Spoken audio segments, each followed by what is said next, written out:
നമസ്കാരം.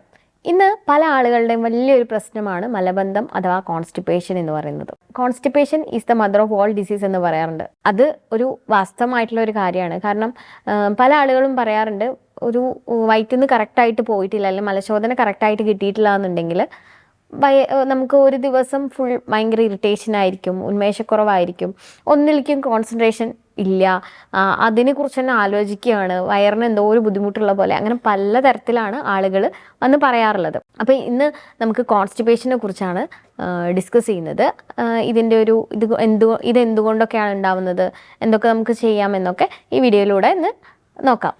ഞാൻ doctor Gatha, senior homoeopathy consultant, Olive homoeopathy Keezhissery, Malappuram district. ഇന്ന് കുഞ്ഞുങ്ങളിൽ മുതൽ തുടങ്ങി വലിയ വയസ്സായ ആളുകളിൽ വരെ ഈ ഒരു പ്രശ്നം ഉണ്ട്. അതായത് മലബന്ധത്തിൻ്റെ പലതരത്തിൽ അവർക്ക് ഇതിൻ്റെ ബുദ്ധിമുട്ടുണ്ട്. ചിലർക്കത് വലിയൊരു പ്രോബ്ലമാണ്, ചിലർക്ക് അത്രയില്ല. എന്തെങ്കിലും ഡയറ്റിൽ കുറച്ച് ചേഞ്ചസും മോഡിഫിക്കേഷൻസും ഒക്കെ വരുത്തി കഴിഞ്ഞാൽ അത് റെഡി ആവാറുണ്ട്. പക്ഷേ ചിലർക്ക് ഭയങ്കരമായിട്ടുള്ള ടൈറ്റ്നെസ്സും അതുപോലെ മാനുവലി റിമൂവ് ചെയ്യേണ്ട ഒരവസ്ഥ, കൈകൊണ്ട് എടുത്ത് മാറ്റേണ്ട ഒരവസ്ഥ, അല്ലെങ്കിൽ അതോടൊപ്പം തന്നെ പെയിന്, ഈ ബ്ലീഡിങ്, ചൊറിച്ചിൽ, ഇങ്ങനത്തെ പലതരത്തിലുള്ള അസ്വസ്ഥതകളും കാണാറുണ്ട്. അപ്പോൾ ഇത് എന്ന് പറയുന്നത് മലബന്ധം കാരണം ഫിഷറോ പൈൽസിൻ്റെയോ ബുദ്ധിമുട്ട് പല ആളുകളിലും കാണാറുണ്ട്. അതുപോലെ തന്നെ വയറ് വീർക്കുന്നത് പോലെ മറ്റ് ഗ്യാസ്ട്രിക് സംബന്ധമായിട്ടുള്ള അസുഖങ്ങളും ഇതിനോടൊപ്പം തന്നെ കാണാറുണ്ട്. അപ്പോൾ എന്തുകൊണ്ടൊക്കെയാണ് നമുക്ക് മലബന്ധം ഉണ്ടാവുന്നത് എന്ന് ആദ്യം നോക്കാം. മെയിനായിട്ടുള്ള ഒരു റീസൺ എന്ന് പറയുന്നത് നമ്മളുടെ ഒരു തെറ്റായ ജീവിതശൈലി തന്നെയാണെന്ന് പറയാം. അതായത് കറക്റ്റായിട്ട് വെള്ളം കുടിക്കാതിരിക്കുക, ഭക്ഷണത്തിൽ നാരുകൾ അടങ്ങിയത് കഴിക്കാതിരിക്കുക, കറക്റ്റ് ടൈമിൽ പോകണം എന്ന് തോന്നിക്കഴിഞ്ഞാൽ പോവാതിരിക്കുക, അങ്ങനെ പലതരത്തിലാണ് ആളുകൾക്ക് ഈ ഒരു ഇഷ്യൂ ഉണ്ടാവുന്നത്. പല ആളുകൾക്കും വെള്ളത്തിൻ്റെ അളവ് എന്ന് പറയുന്നത് വ്യത്യസ്തമായിരിക്കാം. അതായത് ഇപ്പോൾ പുറത്ത് ജോലി ചെയ്യുന്ന, വെയിലത്ത് ജോലി ചെയ്യുന്ന ഒരാൾക്ക് ഇപ്പോൾ AC റൂമിൽ ഇരിക്കുന്ന ഒരാൾക്കും ഒരേ അളവിലായിരിക്കില്ല അവർക്ക് വെള്ളം വേണ്ടത്. പക്ഷേ നമ്മൾ കോമൺ ആയിട്ട് പറയാറ് 8 മുതൽ ഒരു 12 ഗ്ലാസ് വരെ വെള്ളം ഒരു ദിവസം ഒരു വ്യക്തി കുടിക്കണം എന്നാണ്. ഈ വെള്ളം കുടിയുടെ അളവ് കുറയുമ്പോൾ നമ്മുടെ ശരീരത്തിൽ എന്താണ് സംഭവിക്കുന്നതെന്ന് നോക്കാം. നമ്മുടെ ഒരു നോർമൽ ഡൈജഷൻ എന്ന് പറയുന്നത്, നമ്മൾ ഭക്ഷണം കഴിച്ച് നമ്മളെ അന്നനാളത്തിലൂടെ പോയി വയറിലൂടെ പോയി അത് നമ്മളെ ചെറുകുടലിലും വൻകുടലിലെത്തി അത് മലമായിട്ട് പുറത്തേക്ക് പോകുന്നു. നമുക്ക് ആവശ്യമുള്ള വസ്തുക്കളൊക്കെ ബോഡി ആഗിരണം ചെയ്തെടുക്കുന്നു. അപ്പോൾ വൻകുടലിൽ എത്തിക്കഴിഞ്ഞാൽ, ഈ ഒരു പാർട്ടിക്കിൾസ് വൻകുടലിൽ എത്തിക്കഴിഞ്ഞാൽ നമുക്ക് കറക്റ്റ് അളവിൽ വെള്ളവും നമ്മുടെ ബോഡിയിൽ ഇല്ലാന്നുണ്ടെങ്കിൽ ഈ വൻകുടലിലുള്ള ഈ ഫുഡ് പാർട്ടിക്കിൾസിൽ നിന്ന് അത് നമ്മളെ ശരീരം, നമ്മളെ ബോഡി ഈ വെള്ളം വലിച്ചെടുക്കും. നമ്മുടെ ബോഡിയുടെ ആവശ്യത്തിന് വേണ്ടിയിട്ടുള്ള വെള്ളം വലിച്ചെടുക്കും. അപ്പോൾ എന്താ, ഈ പാർട്ടിക്കിൾസ് അവിടെ ഡ്രൈ ആയിട്ട് മാറുകയും നമുക്ക് വയറ്റിൽ നിന്ന് പോകുമ്പോൾ അത് കട്ടിയായിട്ട് മാറുകയും ചെയ്യുന്നു. അങ്ങനെ നമുക്ക് ഈ മലബന്ധം ഉണ്ടാവുന്നു. അതാണ് കറക്റ്റായിട്ട് വെള്ളം കുടിച്ചിട്ടില്ലെങ്കിൽ നമുക്ക് ബോഡിയിൽ ഉണ്ടാവുന്നത്. അതുപോലെ തന്നെ മറ്റൊന്നാണ് നമ്മളെ ഡയറ്റിൽ ഫൈബർ അടങ്ങിയിട്ടുള്ള ഭക്ഷണങ്ങൾ കഴിക്കാതിരിക്കുമ്പോൾ സംഭവിക്കുന്നത്. നമ്മുടെ ഒരു ഡെയിലി ലൈഫ് സ്റ്റൈൽ ചേഞ്ചസ് അത് വളരെയധികം നെഗറ്റീവായിട്ട് ബാധിക്കുന്നുണ്ട് നമ്മളെ വയറിനെ. അതെങ്ങനെയാണ്, നമ്മൾ കൂടുതലായിട്ട് പ്രോസസ്ഡ് ആയിട്ടുള്ള ഫുഡ്സും അല്ലെങ്കിൽ കൂടുതൽ പെട്ടെന്ന് ദഹിക്കുന്ന തരത്തിലുള്ള ഭക്ഷണങ്ങളൊക്കെയാണ് കഴിക്കുന്നത്.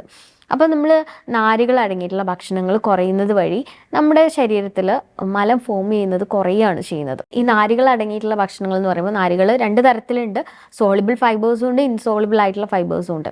അതായത് വെള്ളത്തിൽ പെട്ടെന്ന് ലയിക്കുന്നവ, വെള്ളത്തിൽ ലയിക്കാത്തവ. ഇവയൊക്കെ എന്താ, ദഹിക്കാൻ കുറച്ച് സമയം എടുക്കുന്ന ഭക്ഷണങ്ങളാണ്. ഈ ഒരു നാരുകൾ അടങ്ങിയിട്ടുള്ള ഭക്ഷണം എന്താ നമ്മൾ എങ്ങനെയാണ് നമ്മളെ ഹെൽപ്പ് ചെയ്യുന്നത് നോക്കാം. നാരുകൾ അടങ്ങിയിട്ടുള്ള ഭക്ഷണങ്ങൾ ശരിക്കൊരു ചൂല് പോലെ ആയിട്ടാണ് ആക്ട് ചെയ്യുന്നത്. അതായത് നമ്മുടെ ഈ വയറിനകത്തുള്ള, അതായത് ഈ വൻകുടലിനകത്ത് ടോക്സിൻസ് ഒന്നും നിൽക്കാതെ അതിങ്ങനെ പുറത്തേക്ക് തള്ളി വിടുകയാണ് ചെയ്യുന്നത്.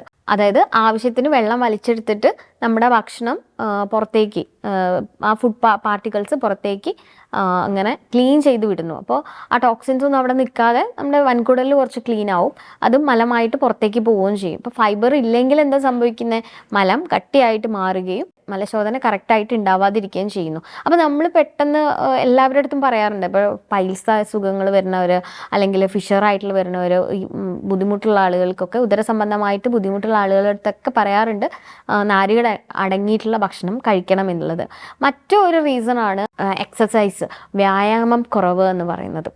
അതായത് ഞാൻ നേരത്തെ പറഞ്ഞല്ലോ, നമ്മുടെ ഒരു ദഹനത്തിൻ്റെ ഒരു ഇതെന്ന് പറയുന്നത് ഭക്ഷണം കഴിച്ച് കറക്റ്റായിട്ട് വൻകുടലിലെത്തി അത് പുറത്തേക്ക് പോകുന്നു. ഈ ഒരു മൂവ്മെൻ്റ് എന്ന് പറയുന്നത് വളരെ താളാത്മകമായിട്ടുള്ള ഒരു ചലനമാണ് നമ്മുടെ ബോഡിയിൽ ഉള്ളത്. അതായത് ഒരു പെരിസ്റ്റാൾസിസ് മൂവ്മെൻറ്റ് സംഭവിക്കുന്നുണ്ട്. നമ്മൾ കറക്റ്റായിട്ട് വ്യായാമം ഇല്ലാതെ വരുമ്പോൾ എന്താ സംഭവിക്കുക, ആ ഒരു മൂവ്മെൻറ്റും അവിടെ കറക്റ്റായിട്ട് നടക്കില്ല. അപ്പോൾ എക്സസൈസ് ചെയ്യുന്ന വഴി ഒരു അരമണിക്കൂർ വേർക്കുന്ന രീതിയിൽ നമ്മൾ എക്സസൈസ് ചെയ്യുകയാണെന്നുണ്ടെങ്കിൽ ആ ഒരു മൂവ്മെൻറ്റ് കറക്റ്റായിട്ട് നടക്കുകയും നമുക്ക് മലശോധന ഉണ്ടാവുകയും ചെയ്യുന്നു. പിന്നെ മറ്റൊരു മെയിൻ പ്രോബ്ലമാണ് അത് ഞാൻ പൈൽസ് അല്ലെങ്കിൽ ഫിഷറുള്ള ആളുകൾ എപ്പോഴും പറയാറുള്ളത് അവർക്ക് ടോയ്ലറ്റിൽ പോകാൻ പേടിയാണെന്നുള്ളത്. കാരണം പെയിന് വരുമെന്ന് വിചാരിച്ചിട്ട് ടോയ്ലറ്റിൽ പോവില്ല. അതിപ്പോൾ കുട്ടികൾക്കാണെന്നുണ്ടെങ്കിലും പെയിന് വരും വിചാരിച്ചിട്ട് ടോയ്ലറ്റിൽ പോവില്ല, ബ്ലീഡിങ് വരും, ചൊറിച്ചിൽ വരും, ആ ഒരു ലക്ഷണങ്ങൾ കൂടും എന്ന് വിചാരിച്ചിട്ട്. അതുപോലെ തന്നെ എന്തെങ്കിലും ലാക്സേറ്റീവ്സ് യൂസ് ചെയ്താലേ വയറ്റിൽ നിന്ന് പോകുള്ളൂ എന്നുള്ളൊരവസ്ഥ. ഇതും ശരിക്കും തെറ്റായൊരു കാരണമാണ്. ഇപ്പം നമ്മൾ മലവിസർജനം ചെയ്യാതിരിക്കുന്നത് വഴി നമ്മൾ അത് ഹോൾഡ് ചെയ്യുകയാണെന്നുണ്ടെങ്കിൽ ആ ഒരു ടൈറ്റ്നസ് കൂടുകയാണ് ചെയ്യുക. അപ്പോൾ നമ്മൾ പേടിച്ചിട്ട് ടോയ്ലറ്റ് പോവാതിരിക്കുമ്പോൾ വീണ്ടും ആ ഒരു കോൺസ്റ്റിപ്പേഷൻ്റെ ബുദ്ധിമുട്ട് കൂടുതലായിട്ട് വരുന്നതാണ് കാണുന്നത്. അപ്പോൾ കറക്റ്റ് ടൈമിൽ ആ അർഗ് തോന്നുന്ന കറക്റ്റ് ടൈമിൽ നമ്മൾ തീർച്ചയായിട്ടും ടോയ്ലറ്റിൽ പോകണം. ഇതോടൊപ്പം തന്നെ ഇതൊക്കെയാണ് മെയിനായിട്ട് നമുക്ക് കോൺസ്റ്റിപ്പേഷൻ ഉണ്ടാവാനുള്ള കുറച്ച് കാരണങ്ങൾ എന്ന് പറയുന്നത്. ഇതോടൊപ്പം തന്നെ മറ്റ് പല അസുഖങ്ങൾ വഴി നമുക്ക് കോൺസ്റ്റിപ്പേഷൻ ഉണ്ടാവും. അപ്പോൾ തൈറോയിഡിൻ്റെ ബുദ്ധിമുട്ടുള്ള ആളുകൾക്ക്, ഡയബറ്റീസ് ഉള്ള ആളുകൾക്ക്, അതുപോലെ തന്നെ ഇപ്പോൾ മെയിൽസിലാണെങ്കിൽ പ്രോസ്റ്റേറ്റ് ഗ്രന്ഥിയുടെ വീക്കുള്ള ആളുകളിൽ, പിന്നെ നമുക്ക് IBS പോലുള്ള ബുദ്ധിമുട്ടുള്ള ആളുകളിൽ ഇത് ഇടയ്ക്കിടയ്ക്ക് പോകാനും ടെൻഡൻസി ഉണ്ടാവും. അത് ചില ആളുകൾക്ക് ലൂസായിട്ടാവും വയറ്റുന്ന് പോവുക, ചില ആളുകൾക്ക് അത് കോൺസ്റ്റിപ്പേറ്റഡ് ആയിട്ടാവും പോകുന്നത്.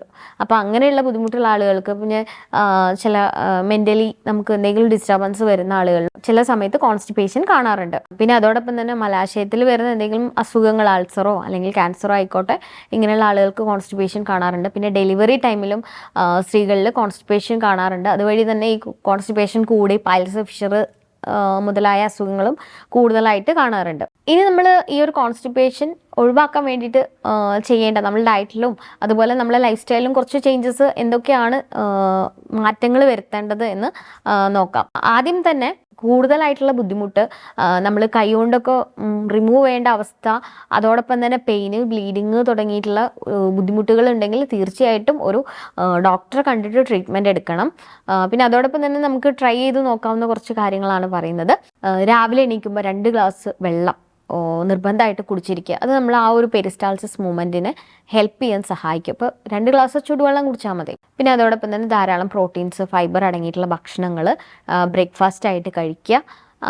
നന്നായിട്ട് നാരുകൾ അടങ്ങിയിട്ടുള്ള പച്ചക്കറികൾ, ഇലക്കറികൾ, ഫ്രൂട്ട്സ്, അതിൽ തന്നെ നമുക്ക് ആപ്പിൾ കഴിക്കാവുന്നതാണ്, മധുരക്കിഴങ്ങ്, ക്യാരറ്റ്, ബീൻസ്, ബ്രക്കോളി, അത്തിപ്പഴം, പിന്നെ അതുപോലെ തവിട് കളയാത്ത അരി, നട്ട്സ്, ഇതിലൊക്കെ ധാരാളം ഫൈബർ അടങ്ങിയിട്ടുണ്ട്. അതുപോലെ തന്നെ ഇലക്കറികൾ, കോൺസ്റ്റിപ്പേഷൻ ഉള്ള ആളുകൾക്ക് ഇലക്കറികൾ ഡെയിലി കൂട്ടുകയാണെന്നുണ്ടെങ്കിൽ അവർ ഇത് കുറയുന്നതായിട്ട് കാണാറുണ്ട്. പിന്നെ ഉണക്കമുന്തിരി ഇപ്പോൾ കുട്ടികളിലൊക്കെ കോൺസ്റ്റിപ്പേഷൻ വരുന്ന കുട്ടികൾക്ക് ഉണക്കമുന്തിരി വെള്ളത്തിലിട്ട് കുതിർത്തിട്ട് കൊടുക്കാറുണ്ട്.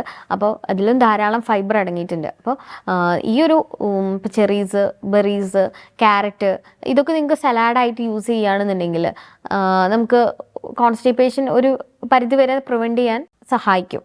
അപ്പോൾ അങ്ങനെ ഒരു ഡയറ്റ് പ്ലാന് നിങ്ങൾ സെറ്റ് ചെയ്ത് വെക്കുന്നത് വളരെ നല്ലതായിരിക്കും. പിന്നെ നമ്മൾ മറ്റൊരു കാര്യം ശ്രദ്ധിക്കേണ്ടത് ടോയ്ലറ്റിൽ പോകുന്ന ഒരു രീതിയാണ്. ഇപ്പോൾ പലപ്പോഴും പലരിലും കാണുന്നത് ടോയ്ലറ്റിൽ പോകുമ്പോൾ കുറേ ടൈം അവിടെ സ്പെൻഡ് ചെയ്യുന്നു, മൊബൈൽ കൊണ്ടുപോകുന്നു, പേപ്പർ കൊണ്ടുപോകുന്നു, അങ്ങനെ പലതരത്തിലുള്ള പല ഹാബിറ്റ്സും ഉള്ള ആളുകളുണ്ട്. അപ്പോൾ ഇങ്ങനെയുള്ള ആളുകൾക്ക് ഒരു ഈ പൈൽസിൻ്റെ ബുദ്ധിമുട്ടും ഫിഷറിൻ്റെ ബുദ്ധിമുട്ടൊക്കെ വരുന്നതായിട്ട് കാണാറുണ്ട്. ടോയ്ലറ്റിൽ പോകണം എന്ന് തോന്നുമ്പോൾ ആ ഒരു കറക്റ്റ് ടൈമിൽ പോവുകയും പിടിച്ചു നിർത്താതെ കറക്റ്റ് ടൈമിൽ പോവുകയും നമ്മളൊരു ബയോളജിക്കൽ ക്ലോക്ക് നമുക്ക് സെറ്റ് ചെയ്ത് വെക്കണം. കൃത്യമായിട്ട് ഒരു ടൈം പാലിക്കുക എന്നുള്ളതാണ്. അതുപോലെ തന്നെ ടോയ്ലറ്റിൽ പോയിട്ട് ഇരിക്കുന്ന ടൈമിൽ കുറച്ച് നിവർന്നിരിക്കാൻ ശ്രമിക്കുക. അതുപോലെ തന്നെ നമ്മുടെ കാൽമുട്ടുകൾ അരക്കെട്ടിനേക്കാളും കുറച്ച് ഉയരത്തിലായിരിക്കണം. ആ ഒരു തരത്തിലിരിക്കുന്നത് നല്ലതാണ്. പിന്നെ നമ്മുടെ ഉറക്കം, അതുപോലെ വ്യായാമം, ഈ ഒരു ഹാബിറ്റ്സ് കറക്റ്റായിട്ട് നമ്മുടെ ജീവിതശൈലിയിൽ വരുന്ന മാറ്റങ്ങൾ നമ്മുടെ കോൺസ്റ്റിപ്പേഷൻ കുറയ്ക്കാനും ഹെൽപ്പ് ചെയ്യും. അതായത് നമ്മൾ കറക്റ്റായിട്ട് ഉറങ്ങുക, നന്നായിട്ട് എക്സസൈസ് ചെയ്യുക, അതുപോലെ ഭക്ഷണം കഴിക്കുന്നത് പുറത്തുനിന്നുള്ള ഫുഡുകൾ കഴിയുന്നതും ഒഴിവാക്കി നോക്കാവുന്നതാണ്. ഇങ്ങനെ കൂടുതലായിട്ട് കോൺസ്റ്റിപ്പേഷൻ ഉള്ള ആളുകൾക്ക് പുറത്തുനിന്നുള്ള ഫുഡ് ചിലപ്പോൾ പറ്റിയെന്ന് വരില്ല. അപ്പോൾ അത് നമുക്ക് എന്താണ് കഴിക്കുമ്പം ഈ ഒരു ബുദ്ധിമുട്ട് ഉണ്ടാക്കുന്നത് എന്ന് നോക്കിയിട്ട് അത് നമുക്ക് ചെറുതായിട്ടൊന്ന് മാറ്റി വെച്ച് കഴിഞ്ഞാൽ നമുക്ക് റെഡിയാവും. ചില ആളുകൾക്ക് പാൽ കുടിക്കുമ്പം കോൺസ്റ്റിപ്പേഷൻ ഉണ്ടാവുന്നതായിട്ട് കാണാറുണ്ട്.